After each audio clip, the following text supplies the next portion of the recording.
Bueno, para mí es un gran gusto y placer presentar hoy a Mike y tenerlo acá con nosotros. Mike viene de Australia y viene gracias a la gentileza de la empresa Mosaic, que lo ha invitado especialmente a participar en nuestro simposio. Mike ya ha estado en Argentina, tuvimos la oportunidad de tenerlo en Mar del Plata en el año 2012 en el Congreso de Suelos. Mike es actualmente Fellow de CSIRO, que es el organismo de agricultura de Australia, está en la división de tierras y aguas y también es profesor de la Escuela de Agricultura, Alimentación y Enología, bien interesante, en la Universidad de Adelaida. Esto es lo que queríamos llegar a mostrarles a Mike, así lo ven antes de que suba acá al estrado. Bueno, Mike es originario de Irlanda, estudió en la Universidad de Ulster, recibió su maestría en la Universidad de Reading, en Gran Bretaña, y su PhD en la Universidad de Adelaida, en Australia. Es un científico destacadísimo a nivel internacional, con una producción enorme, editó 6 libros, 29 capítulos de libros, 273 trabajos con referato, 65 presentaciones en conferencias con referato, 350 presentaciones en conferencias, artículos técnicos generales, publicaciones para la industria, reportes. Tiene más de 9.500 citas en EASY. Y un paper de esos citados tiene 1.115 citas. Para muchos de los investigadores que están acá, eso debe ser un número realmente asombroso. Es editor de revistas científicas como Plant and Soil, el Journal of Environmental Quality y el Journal de la Sociedad Americana de Ciencia del Suelo. Ha sido distinguido con numerosas sociedades científicas mundiales y el gobierno de Australia. Dirigió y dirige actualmente o codirige 26 tesis de doctorado y de maestría en los últimos 5 años. Mike ha sido premiado por la Asociación Internacional de la Industria de Fertilizantes, por IFA, y también con el premio científico del IMNI. Y como les decía, ya estuvo aquí en Argentina en el Congreso de 2012 en Mar del Plata, también gracias al auspicio de Mosaic en aquella oportunidad. Entonces, vamos a invitar a Mike a que nos acompañe aquí y nos presente su conferencia, en la cual nos va a hablar, como les decimos o indicamos ahí, acerca de la actualidad de los fertilizantes y de los fertilizantes para esa agricultura del 2025. Así que, welcome Mike. Muchas gracias por estar con nosotros. Thank you. I will need that you pass here because I will need this to go for. Okay. You will have the English version. Thank you very much, Fernando. Muchas gracias, Fernando. Y lamento no poder hablar en español.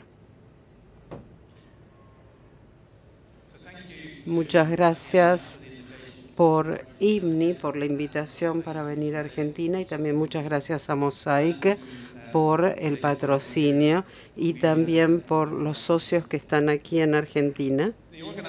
Los organizadores me han pedido que hable sobre los fertilizantes en el año 2025.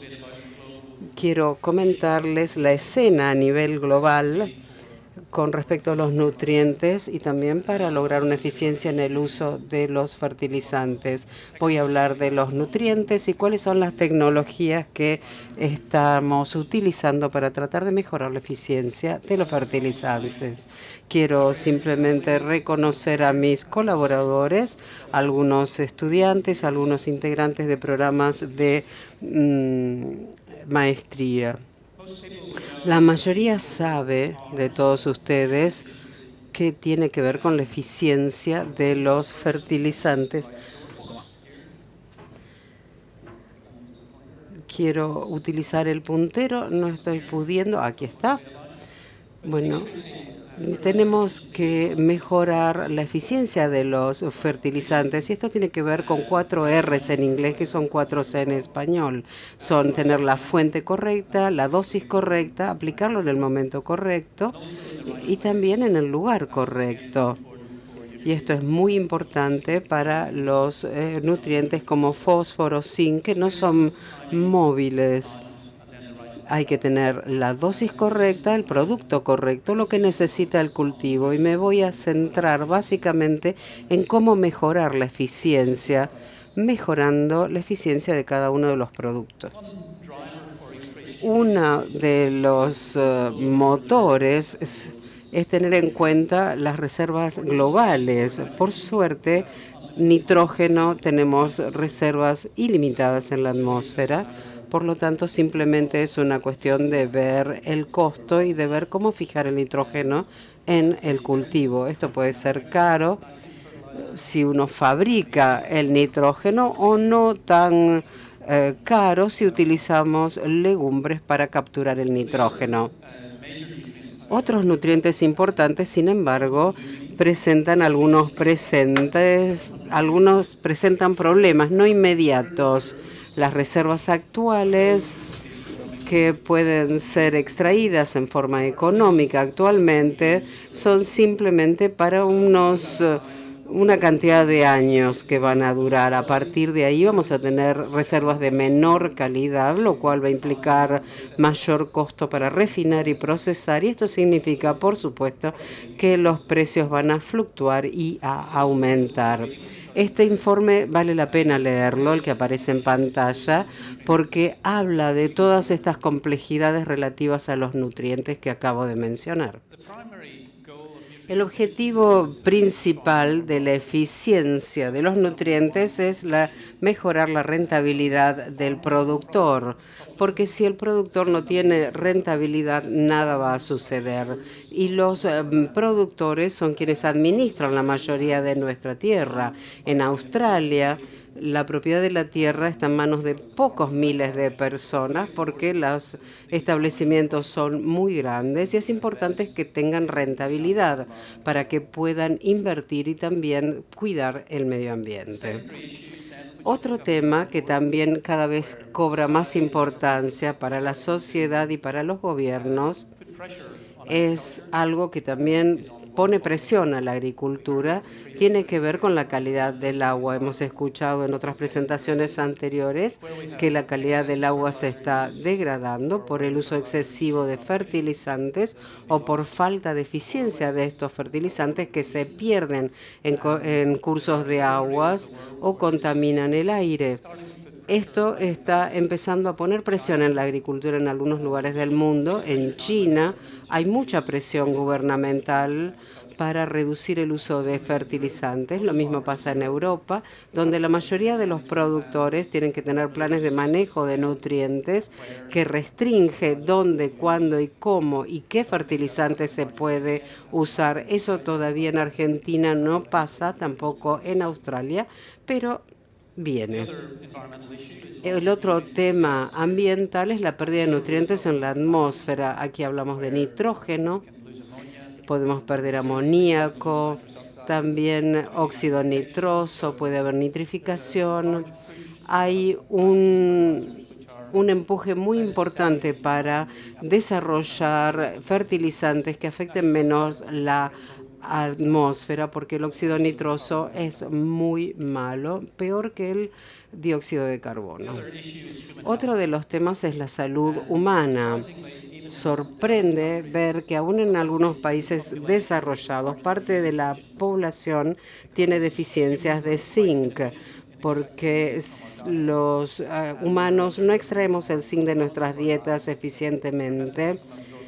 Hay algunos componentes en nuestra dieta que nos impiden absorber zinc. Ha habido una relación importante entre los suelos con zinc deficiencia y las personas que sufren deficiencias de zinc. Hace falta tener biofortificación. Los seres humanos tienen que incluir alimentos de otro tipo en sus dietas. todos los productores intentan utilizar con mayor eficiencia los insumos. Todos recordamos el 2008, el 2010, cuando los precios de los fertilizantes eran muy altos, una indicación de cómo esto puede impactar en el mundo. Los precios de los alimentos también aumentaron mucho y hubo rebeliones en distintos países porque la gente no podía adquirir los alimentos básicos. Por eso hace falta producir fertilizantes eficientes para que los precios no aumenten demasiado. Otro tema de este gráfico es que del 2006 al 2016 ha habido aumentos y descensos en los precios de los fertilizantes. Es difícil predecir el futuro, pero teniendo en cuenta los aumentos de los precios de energía, creo que vamos a ver también aumentos de precios. Va a haber subas y bajas, pero creo que la tendencia va a ser hacia arriba y no hacia abajo. Este es un trabajo interesante que vale la pena leer. Todas las referencias están en la presentación, si ustedes quieren leer los trabajos más tarde. Estas son las limitaciones a los rendimientos de los grandes cultivos a nivel global, que son el arroz, el maíz y el trigo. Los autores descubrieron que la brecha entre el rinde potencial y el rinde real que logran los productores puede cerrarse en el 75% de las áreas, mejorando los insumos. En algunas áreas es agua, pero en la mayoría podemos cerrar la brecha simplemente utilizando los fertilizantes con más eficiencia o en mayor cantidad. Tenemos lugares como África, algunos países en Asia y también algunos en Latinoamérica que se muestran en el mapa. Esta es otra compilación global muy interesante de los datos que ve los desequilibrios de fósforo. Los azules son los países que tienen déficit de fósforo, es decir, están exportando, sacando, extrayendo más fósforo de la tierra del que le agregan. El amarillo y el marrón son aquellos que agregan más fósforo al suelo del que extraen. Del lado de los excesos vemos a China, a Europa, que le agregan más fósforo a la tierra del que extraen. Son los países donde hay problemas con la calidad de la tierra y donde hay mayor cantidad de regulaciones. Por otro lado, vemos grandes lugares, grandes áreas del mundo donde hay déficit de fósforo. Aquí en Argentina hay mucho déficit de fósforo, se extrae mucho más de las tierras arables del que se incorpora a la tierra cultivable. Esto a mí me sorprendió.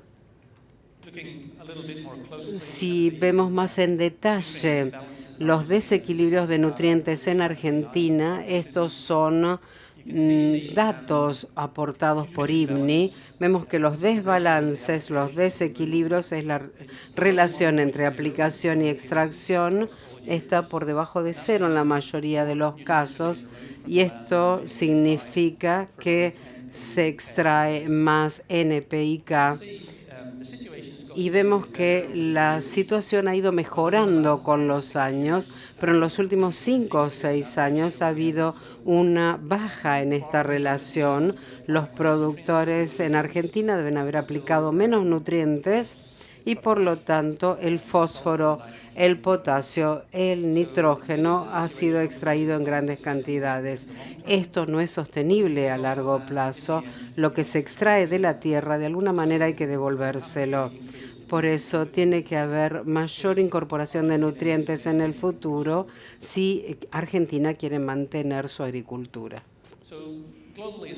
A nivel global, hay necesidad de un mejor uso de fertilizantes. Primero, porque los precios son volátiles y van a aumentar, porque podemos cerrar las brechas de rendimiento simplemente incrementando el uso de fertilizantes.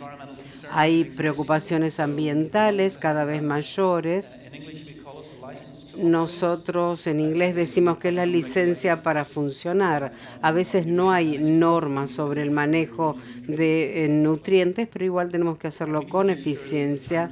Tenemos que asegurarnos de que la rentabilidad de los productores se mantenga, porque si disminuye no va a haber rentabilidad y esto es una gran prioridad.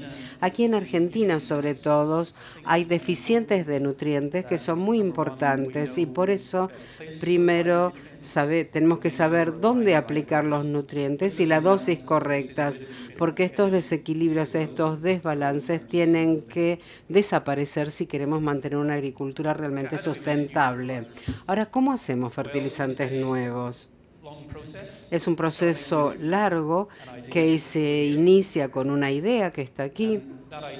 Esta idea se traduce a algún trabajo de síntesis en laboratorio que se traduce luego en algunos experimentos en suelos para observar los mecanismos de acción, y es muy importante que la nutrición de las plantas, los científicos que las estudian, entiendan claramente el mecanismo para que evalúen si están haciendo los fertilizantes lo que pretendemos. Esto luego pasa a grandes plantas industriales, tiene que ser validado en pruebas a campo que tienen que ser suficientemente grandes para tener validez estadística. Después voy a volver a esto porque el modo de acción y la validez estadística son dos factores claves que debemos recordar, satisfacer para asegurarnos de que nuestro fertilizante es eficiente, eficaz y viable. Después pasamos a una planta piloto para tratar de hacer una producción de escala y por último pasamos al uso comercial del producto. Esto nos lleva demasiado tiempo, normalmente en promedio entre 8 y 12 años. Digamos que desde la idea hasta el producto comercial tenemos que considerar 10 años para tener el producto correcto, que funciona de la manera correcta y que ha sido validado por pruebas a campo. Para el 2025, entonces, vamos a ver productos que todavía están en el laboratorio, que están en esta fase, estas dos fases. Porque si en el 2025 van a llegar al mercado, tienen que completar esta cadena, este recorrido. Vamos a hablar primero del nitrógeno, de su modo de acción, de cómo mejorarlo, las tecnologías actuales y las nuevas que están a nivel de laboratorio para permitirnos un producto comercial en 2025. Todos conocen el ciclo del nitrógeno, donde empezamos con amoníaco aquí a la izquierda, la urea. Tenemos urea, nitrato de amonio, esto va a amonio y luego pasamos a los nitratos. Vemos que hay muchas vías para que el nitrógeno llegue a la atmósfera: volatilización, desnitrificación, que tiene mucho que ver con la emisión de gases de efecto invernadero.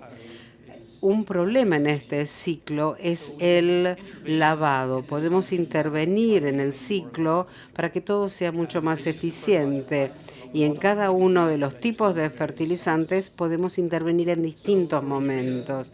En cuanto a la urea, podemos intervenir en su conversión a amoníaco.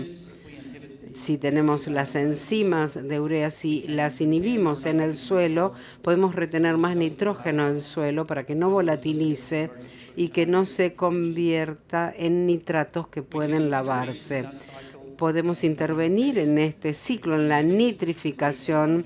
Podemos evitar la conversión de amoníaco a nitratos. El amoníaco no tiene tanta posibilidad de ser lavado y por lo tanto menor emisión de gases invernaderos, o podemos controlar la entrega del nutriente desde el fertilizante al suelo, hacer algo en sincronía que tenga que ver o que sincronice con la demanda del cultivo y evitemos el lavado. Una de las tecnologías actuales y otra de las tecnologías futuras, de eso voy a hablar. Primero tenemos esto que se ha utilizado durante muchos años a nivel comercial, que es el NBPT, que interviene y evita la conversión. Hay productos en el mercado que ya tienen esta tecnología incorporada y que han demostrado funcionar muy bien. En cuanto a los inhibidores de nitrificación, hay muchos que pueden utilizarse: la nitrapirina, DCD, DMPP. Los nombres comerciales los tienen en la tercera columna.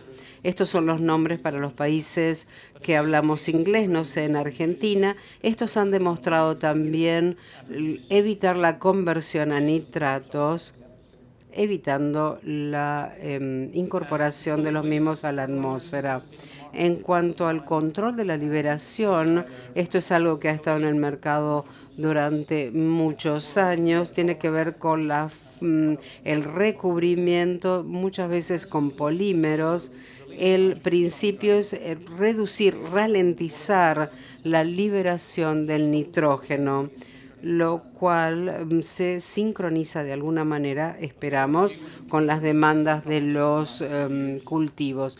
Una de las últimas tecnologías, la mayoría de las nuevas, tienen que ver con liberación lenta y muchas otras con nuevos materiales que están apareciendo. Por eso ahora les voy a hablar de esto. Esta es una tecnología simple, nanocompuestos. Está intercalando urea en monomerilonita. La urea es atrapada dentro de esta estructura en cristales y por lo tanto lleva tiempo que se difunda en el suelo, que se libere. La cita está allí, si a quien uno le interesa más puede leer el trabajo, pero como ya les dije, esto está todo a nivel de laboratorio. Otra que tal vez hayan escuchado nombrar son los marcos metaorgánicos. Estas estructuras tienen un metal con una molécula de vinculación orgánica. Es como una jaula y en esta jaula se coloca el nutriente. Utilizan mucho esto para atrapar el gas en la industria gasífera, pero hay una aplicación potencial en fertilizantes. Aquí han utilizado un fosfato con oxilato, una molécula orgánica, y dentro de la jaula pusieron urea. Esto se degrada lentamente en el suelo, la jaula se rompe y se libera el nutriente lentamente. Este es el principio del marco metalorgánico. Otra es una variación de las tecnologías de recubrimiento, porque hay muchas preocupaciones ambientales en cuanto a los polímeros sintéticos. Los polímeros no son amigables con el ambiente. Por lo tanto, las agencias ambientales están preocupadas por el uso de estos polímeros en agricultura. Por eso están presionando por el uso de biopolímeros que pueden ser degradables, y esto lleva a tener fertilizantes en gránulos. Acá tenemos un hidrogel que tiene PBA y chitosan, que se usa para recubrir un fertilizante NPK y que después permite, a partir de su degradación, la liberación de los nutrientes. El último ejemplo que les voy a mostrar del nitrógeno es el grafeno. El grafeno es una fuente de carbono de 2 dimensiones. El grafito es de 3 dimensiones. El grafeno sale del grafito. Hay mucho grafito en el mundo. El grafito permitió el descubrimiento del grafeno recién en el 2004. Hay muchas aplicaciones en la industria farmacéutica, de la construcción, pero no todavía demasiadas en fertilizantes. Lo bueno es que tiene una superficie muy grande. Uno puede modificar la funcionalidad de esta superficie para guardar los cationes o los aniones. es muy ambiental, muy bueno con el ambiente y es una buena fuente. Como les dije, todas estas tecnologías recién están en laboratorio. Tiene que ver con las ciencias de los materiales y la nanotecnología. Todavía no hemos visto mucha evaluación en invernadero y tampoco ninguna aplicación a campo. No han llegado a esa etapa del ciclo de descubrimiento todavía.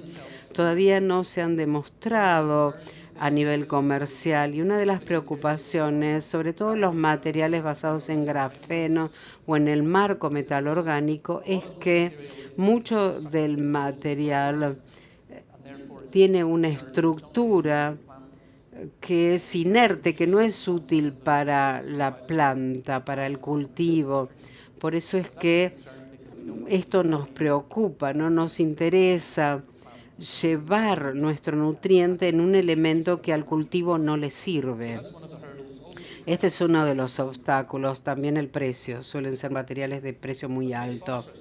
Pasemos al fósforo. Ha mostrado distintas reacciones en el suelo. Si queremos ser eficientes hay que pensar diferente. Cuando agregamos fertilizantes fosfatados, si es soluble, va en solución y hay distintas reacciones que pueden sucederse. Nos centramos en la captación por parte del cultivo. Hay microorganismos que pueden absorber el fósforo. No tiene mucha competencia en el suelo el fósforo. Puede lavarse en algunos suelos, sobre todo los arenosos. Puede extraerse por erosión. Puede almacenarse también en el suelo con ciertas materias orgánicas. El problema es el mecanismo de pérdida, erosión, lavado, y algunos han hablado si la absorción es un mecanismo de pérdida o de almacenamiento. Y cuando pasa en materia orgánica, ¿esto realmente se traduce en pérdidas? Las reacciones, esto es una imagen muy clara. Acá tenemos el mineral. El fósforo está agregado a la superficie, que son distintos mecanismos, electrostático, por ejemplo. La molécula se une y el fósforo es más negativo. El fósforo es negativo, por lo tanto, cada molécula de fósforo le resulta cada vez más difícil llegar al suelo. Cuando hay más y más fósforo, encontramos más fósforo en solución porque al fósforo le cuesta unirse a las partículas del suelo. Esto se llama adsorción y se ve afectada por la carga en la superficie del suelo. Hay mucha investigación sobre este tema. La otra reacción del fósforo es la difusión en los minerales. Esto es difusión a través de ciertos cristales. Esto también puede mejorar la unión del fósforo con el tiempo. Esto normalmente se llama fijación, también lo llamamos pérdida. Yo prefiero decirle difusión, porque este fósforo no se pierde, sino que es un proceso de dos vías y el fósforo puede volver. Después se los voy a explicar. En suelos calcáreos, la otra reacción importante es la precipitación con calcio. Tenemos fósforo soluble que forma compuestos de calcio y fósforo. Esto puede retener el fósforo en el suelo y puede ser un mecanismo de almacenamiento para las plantas. Entonces, la absorción y la precipitación reducen la eficiencia del fósforo porque recuperamos solo 10-20% de lo aplicamos, pero esto es solo el primer año. Hay un valor residual muy importante del fósforo porque se fija, puede volver a aparecer y si hay un marco de 20-30 años, es mucho mejor lo que se utiliza del fósforo que el 20% que dije. Los fertilizantes fosfatados podemos, para entenderlos, centrarnos en evitar la precipitación o el lavado, pero tenemos que centrarnos también en la absorción.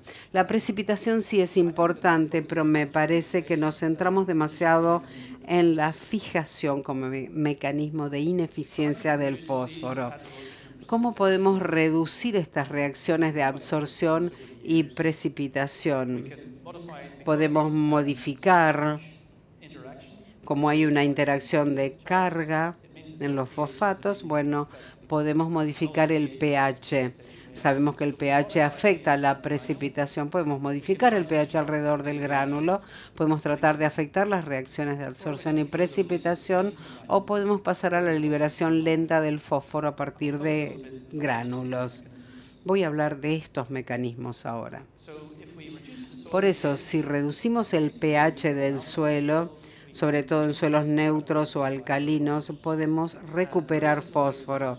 La manera de reducir este pH es a través del azufre.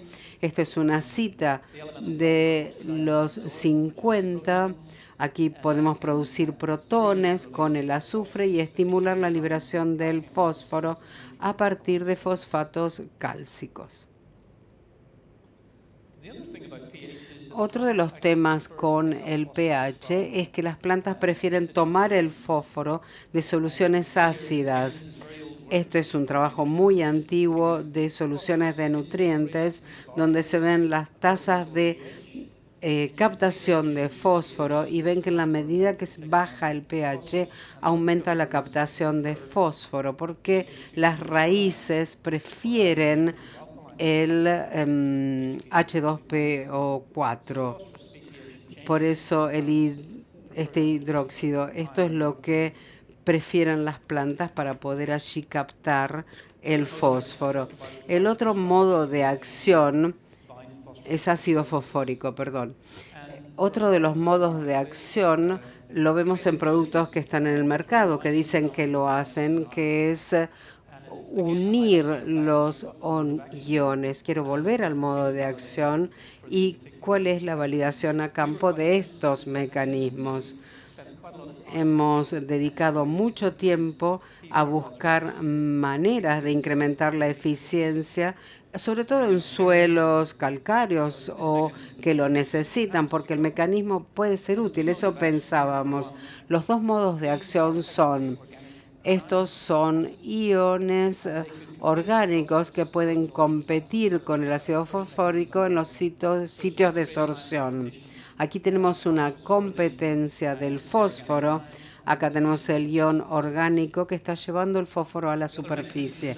El otro mecanismo es la complejación o formación de complejos.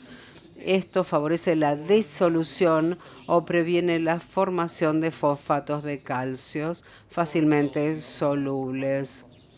Si no, disuelve también los óxidos que se disuelven. Esto es interesante ver más en detalle para ver si esto puede mejorar la eficiencia del fertilizante fosfatado. Estos estudios están al nivel de laboratorio. Lo que hicimos fue tomar algunos de los productos comerciales y algunos iones orgánicos o compuestos orgánicos con calcio sobre todo. Son mucho más fuertes que los productos comerciales en el NTA. No sé cómo se traduce esto realmente. Es parte, pero se llama NTA y puede funcionar con mucha fuerza en este entorno. Tyron, el citrato, que es un complejo, el ácido cítrico, el sulfato de amonio y dos productos comerciales, Avail y Pimax. Con estos productos tenemos una cobertura del 1%, que es el doble de la comercial. Observamos la difusión y también algunos superfosfatos. La forma en que lo hicimos fue tomar algunos suelos problemáticos, un oxisol y un suelo calcáreo, y colocamos gránulos en el centro de la placa de Petri y buscamos cómo se liberaba el fósforo con una técnica colorimétrica. Es bastante sencillo, podemos evaluar la difusión del fósforo y después lo digitalizamos y encontramos esta zona de mucho fósforo. Estos productos funcionan, vemos mucha difusión que se aleja del gránulo y estos son los resultados en el oxisol. Encontramos que no había ningún efecto en ninguno de los tratamientos, aunque había cierta unión con aluminio, no había efecto en la difusión. Vemos que en el oxisol la difusión de fósforo es muy débil, solo llega a 2 o 3 centímetros del gránulo. 1 centímetro del gránulo, o sea que la zona de difusión es muy pequeña y la única diferencia que encontramos es que el producto basado en superfosfato había una difusión más alejada del gránulo.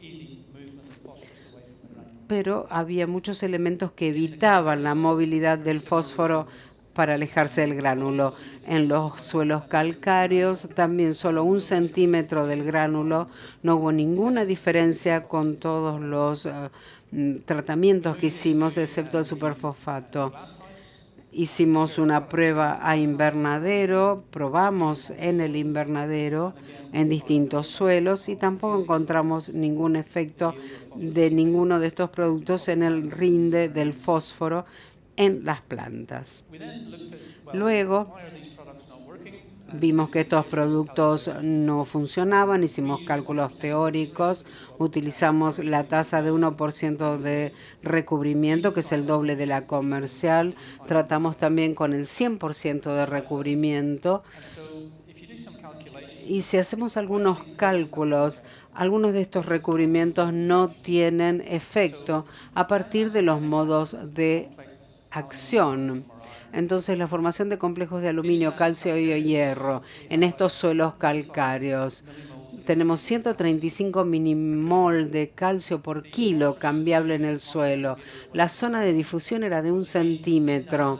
Es decir, que en esta zona donde sí había fósforo, había 1 milimol de calcio, con un producto de 1% de recubrimiento, la posibilidad era de 0,3 miligramos de producto, que lleva 0,0006 milimol de grupos complejantes, o sea, un grupo complejante de 0,0006.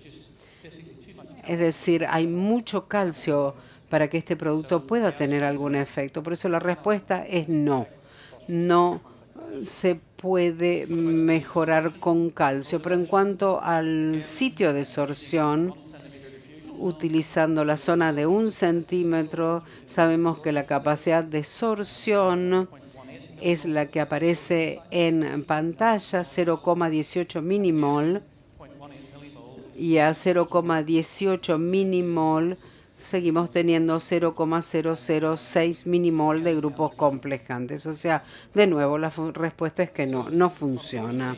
Lamentablemente, entonces, este modo de acción decidimos que no servía porque vimos que la formación de complejos tenían que ser muy grandes. Necesitábamos un elemento complejante en mucha cantidad. Había demasiado aluminio, calcio o hierro en el 1% o en el 5% para que haya un efecto importante.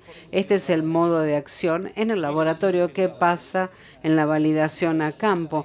No la hicimos. Esta es una compilación de los estudios. Acá tenemos un polímero comercial que es Avail. Esta es la respuesta a ese producto por encima de MPA. Pueden ver que es una distribución muy buena, 92 ensayos a campo. En algunos una muy buena respuesta al recubrimiento, tal vez 50% de incremento en el rinde en algunos de los sitios, pero esto a veces se vio balanceado por una reducción del 20-30% en el rinde por el polímero. Si vemos entonces promedio hubo 1% de efecto, es decir, en total de estos 92 ensayos, la conclusión fue que hubo muy poco resultado. El modo de acción no funciona y el análisis de todas las pruebas a campo mostró que tampoco funciona a campo. Por eso es que decidimos dejar de trabajar sobre este modo de acción. También vimos algunos ácidos fúlvicos y húmicos, porque muchos están en el mercado. No voy a nombrar los productos. Vimos la manera de difusión. Vemos los fúlvicos que están aquí en MAP. Y de izquierda a derecha tenemos el MAP granular, el fosforado. Tenemos además dos productos con ácidos húmicos y la última columna es el control y vemos que no hay efecto en la difusión de estos productos en el punto de inyección y tampoco en el crecimiento del cultivo en dos dosis diferentes. Es decir, los ácidos fúlvicos y húmicos son débiles y no creemos que tengan la capacidad de unir suficiente aluminio, calcio o hierro en el sitio de inyección o alrededor del gránulo. Si bien este es el santo grial, hasta ahora no hemos encontrado el éxito. Hay nuevos compuestos que aparecen en el mercado. Nos gustaría probarlos y ver si logramos algún efecto positivo. Ahora vamos a pensar en los suelos calcáreos, donde hay precipitación. El motivo por el cual tenemos precipitación es porque cuando un gránulo va a un suelo calcáreo, absorben agua, ni bien llegan al suelo. Esto es investigación de los años 50. En suelos calcáreos la solución está saturada con calcio y el calcio se precipita, hay fosfatos alrededor del gránulo y vemos a la derecha un gránulo que extraímos del suelo después de estar allí 5 semanas y ven la cementación de la precipitación alrededor del gránulo. Hay algunos mecanismos que han sido sugeridos que pueden alterar esta reacción. Uno es utilizar un ion común, a veces como los complejantes, pero agregado en grandes cantidades. Hay un trabajo en la Universidad de Manitoba que agrega esto y el sulfato se combina con el calcio, desplaza algunos de los fosfatos formando yeso. El modo de acción funciona en experimentos a laboratorio. El tema es que necesitamos grandes cantidades de sulfato en el gránulo para superar la cantidad de calcio alrededor, o sea, 40-50% de sulfatos, porque esto es un problema, porque diluye parte de los elementos. Otro de los mecanismos es agregar el fertilizante al suelo de manera que el gránulo absorba y concentre el fosfato. Si nosotros agregamos un fertilizante líquido, el agua está alejándose del punto de inyección y a nivel microscópico vemos grandes diferencias en suelos calcáreos. Vemos que hay suelos calcáreos en Mar del Plata. De eso no voy a hablar acá. Simplemente quiero decir que el fertilizante líquido en suelos calcáreos son muy eficaces, en otros suelos no, en los calcáreos sí. Otro de los elementos o mecanismos de pérdida es que tenemos muchos suelos arenosos, no son alcalinos, no hay carbonato de calcio, por lo tanto el fósforo se lava. Aquí la fuente es importante. Para un nitrogenado, si hay lavado, la liberación lenta es buena y económica. Esto es un sitio en Australia con fertilizante fosfatado soluble a la izquierda y fosfatado de liberación lenta a la derecha y pueden observar claramente la gran diferencia. A veces la liberación lenta reduce las reacciones de sorción y de precipitación. No hemos visto ninguna evidencia de esto en nuestros ensayos. ¿Qué pasa con las nuevas tecnologías que tal vez existan en el 2025? La mayoría se basan en liberación lenta. Les hablé del grafeno, de las estructuras metalorgánicas que van a funcionar igual de bien para fósforo como para nitrogenados. Las dos que son diferentes para el fósforo son los hidróxidos dobles en capa y también algunos nanomateriales que pueden, se sugiere, mejorar la eficiencia, como la nanohidroxiapatita, que probablemente pueda producir un fertilizante fosforado muy bueno. Estos son capas de aluminio con magnesio en distintas estructuras que generan estas capas entre las cuales se puede incorporar el fósforo, que queda atrapado entre las distintas capas. En el suelo lentamente va a difundirse y va a liberarse en sincronía con la demanda de la planta. La referencia es la que aparece en pantalla. Ha habido algunos trabajos posteriores. Parece interesante, sería bueno seguir investigando. Hay una desventaja, igual que con el grafeno, que estas estructuras exigen mucho espacio, entonces queda poco lugar para el fertilizante, solamente 15-20% de fósforo. Necesitamos incrementar la capacidad de estos hidróxidos dobles en capas para conservar fósforo en mayores cantidades. Esta es la liberación del fósforo de este LDH, de esta estructura LDH, que puede tener una provisión lenta de fósforo al cultivo. En cuanto a la nanohidroxiapatita, es un fertilizante potencial. Básicamente es hidroxiapatita, que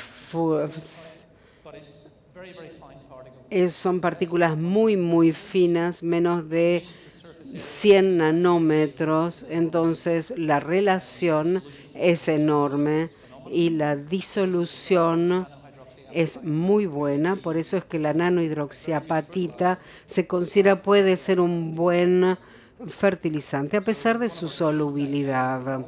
Un estudio de Daniela Montalvo, vemos la disolución en la tierra, en el suelo. Esta es la disolución de TSP frente a hidroxiapatita a granel y una nanoforma de hidroxiapatita. Ven que es una liberación lenta de fósforo, muy lenta, pero más rápida que la hidroxiapatita a granel, pero está muy lejos del TSP. Y cuando revisamos el crecimiento de los cultivos que está a la izquierda, vimos que es problemático para la unión de fósforo. Aquí hay distintos suelos, uno de Nueva Zelanda, otro de Chile, dos oxisoles de Australia también. Los óxidos de aluminio se unen al fósforo. También hay suelos ácidos que pueden disolver la hidroxiapatita. Funciona igual mejor que la hidroxiapatita a granel, pero está muy lejos del TSP. Después voy a volver a hablar de la fijación del fósforo. Necesitamos fertilizantes fosforados más eficientes en todos lados. Muchas veces hablamos de que la fijación es un problema. Cuando hay un suelo infértil, ahí agregamos fósforo y tenemos una curva como esta. Es clásico. Podemos corregir la cantidad de fósforo. Con el tiempo, este suelo tiene acumulación de fósforo, por lo tanto la respuesta es inferior. Los valores en las pruebas de suelo mejoran, hay una menor respuesta al fósforo hasta que finalmente no hay respuesta. En ese momento podemos reducir la dosis de aplicación a simplemente reemplazo. No hay fijación en ese momento porque la absorción o la incorporación de fósforo inorgánico u orgánico se hace a partir de la liberación por fijación o de la materia orgánica. Por eso, si lo reducimos a reemplazo, estamos en 100%. Esto es importante. Si tenemos un suelo fértil, cuanto más fértil, menos eficiencia necesitamos del producto que aplicamos.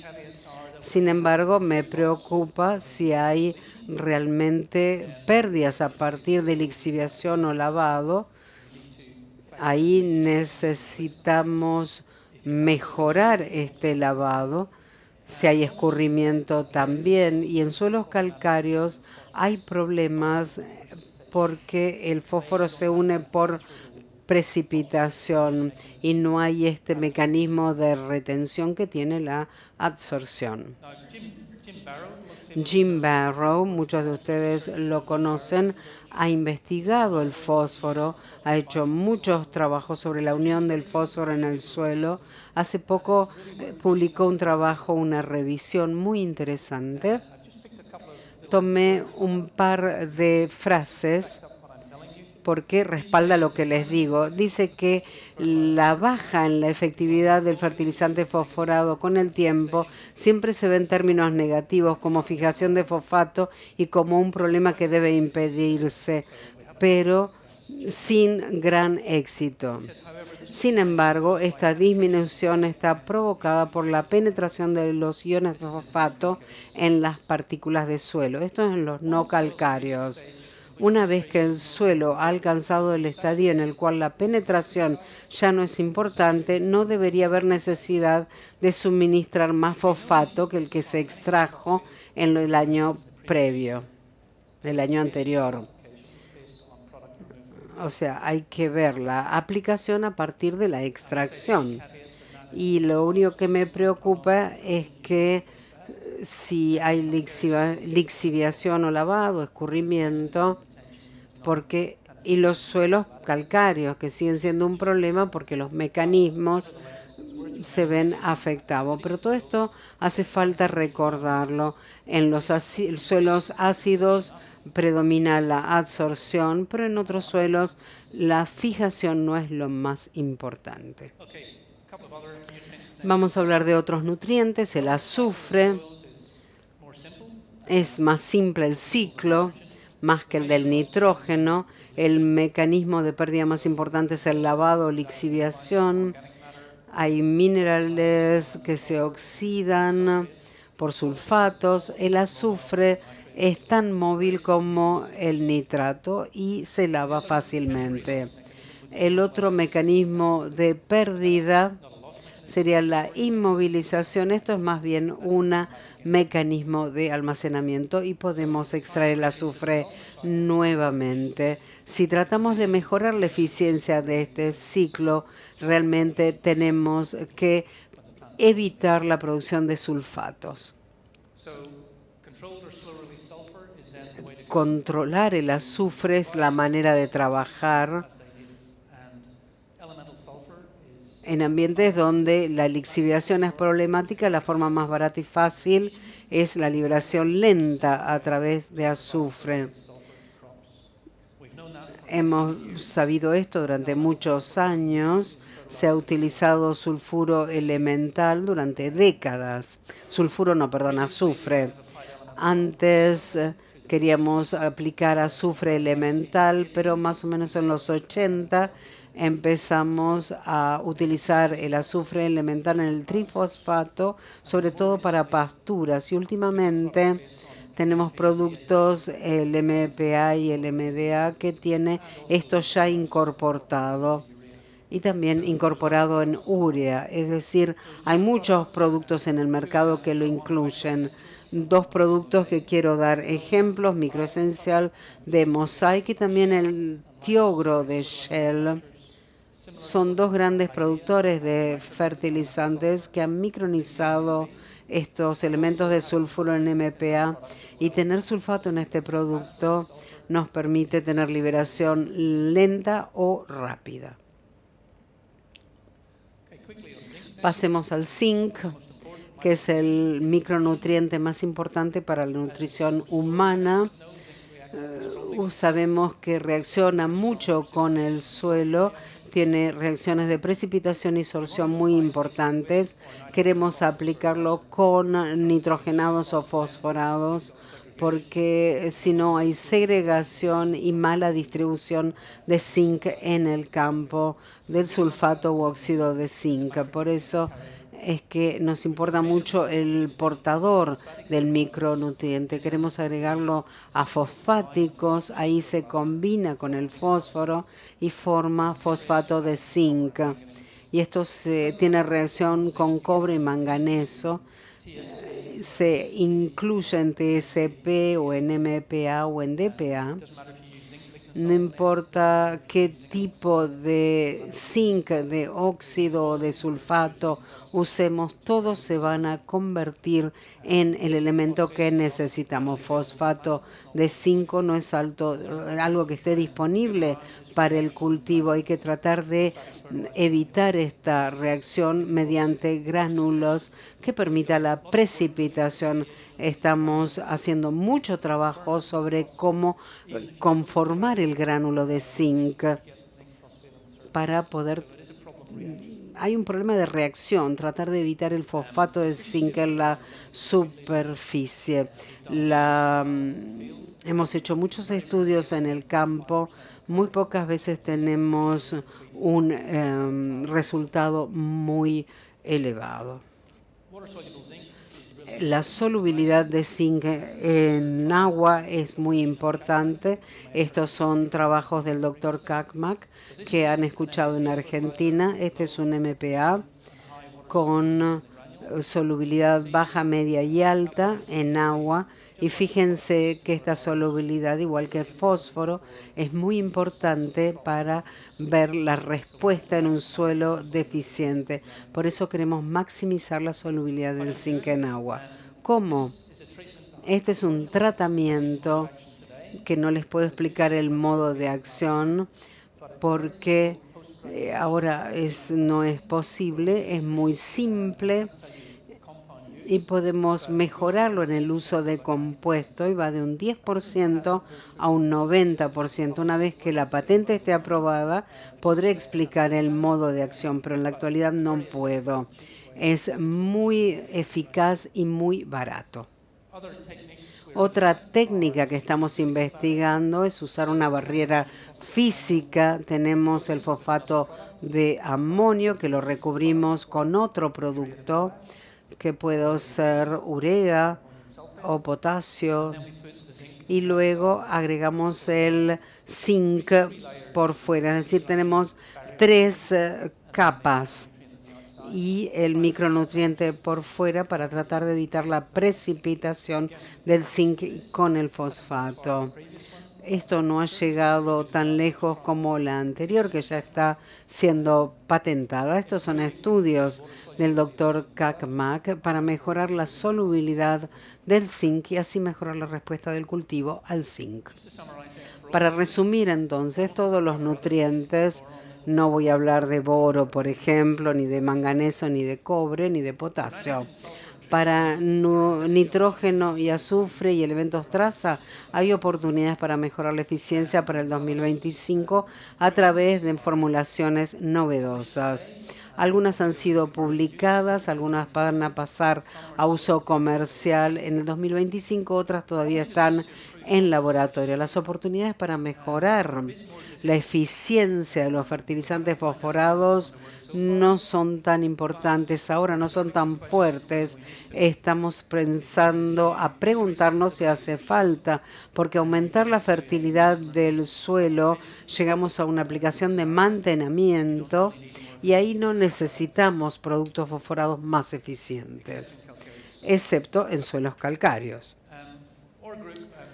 Mi grupo y mis colaboradores creen que esto se va a lograr observando las reacciones alrededor de los puntos de inyección.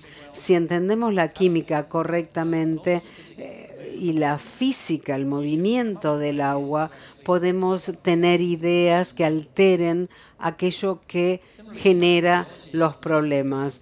Parte de la fisiología del cultivo es que nos ofrece grandes posibilidades en el uso de membranas para que estas membranas permitan liberar el nutriente al cultivo. Y creo que aquí hay un campo de acción, maneras de aplicación, por ejemplo, de hacer llegar el nutriente al cultivo. También es importante leer la literatura de la ciencia de los materiales. Están produciéndose nuevos materiales con propiedades muy diferentes. Los LDH, el grafeno. Tenemos que conocerlos y ver qué aplicación tienen en la producción de fertilizantes. Y por último, simplemente volviendo a mi idea de confirmar el modo de acción y validarlo en el campo, esto es muy importante cuando el producto llega al mercado. Hay que conocer el modo de acción, hay que tener validación con experimentos científicos y realmente tenemos que tener datos agronómicos y metaanálisis que nos permitan respaldar el uso de este fertilizante. Son dos temas cruciales para que haya sostenibilidad comercial del producto, porque en definitiva, si el productor usa el producto y no ve ningún resultado, no lo va a volver a usar. Quiero agradecer a todos mis patrocinios. Aquí hay muchos productores involucrados en distintas empresas y asociaciones, también el Consejo de Investigación Universitaria Australiana. Y si quieren conocer un poco más del trabajo que hace mi grupo, pueden ingresar a esta página web y también encontrar las presentaciones que hemos dado en distintas conferencias. Y ahora, si quieren, tomaré preguntas.